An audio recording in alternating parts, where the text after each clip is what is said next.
Hi, I'm Brian Wilcox and I'm the Principal Investigator for Athlete.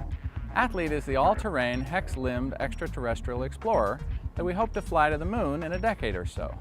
I'm here at the JPL Outdoor Test Facility and we're going to see a little bit about what Athlete can do. Athlete is a six-legged vehicle with 6 wheels on the end of each of the legs. The legs are connected to a hexagonal frame so that we can have a flat deck for cargo that we might carry on the moon. Could be either equipment or it could be a habitat.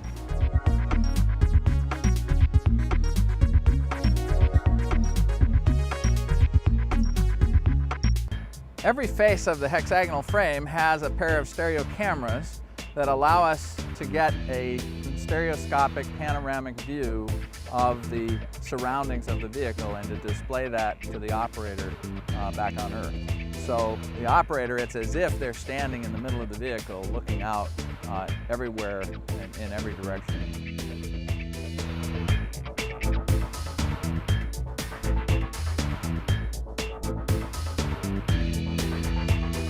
Every leg has a wheel on the end, and the wheel is relatively small because we know we can use it to roll efficiently on moderate and fairly hard terrain, but we also know that we can lock it and use it as a foot if we get into soft or extreme terrain. The wheel, being as small as it is, has a much smaller motor inside than it would have to have if it needed to go on the worst possible terrain. That weight savings allows us to put a tool adapter on every leg that allows us to adapt any kind of a power tool into the leg and to use this power takeoff to power that tool. So in this case, this is a simple gripper, and the gripper is actuated by the wheel. When you turn the wheel, it closes the gripper, closes or opens the gripper.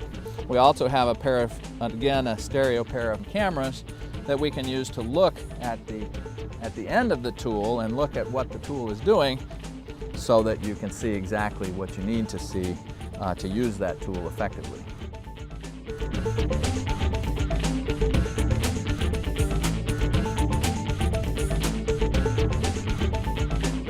This vehicle is just a prototype, and it's only about half as big as the one that we expect to fly in another decade or so.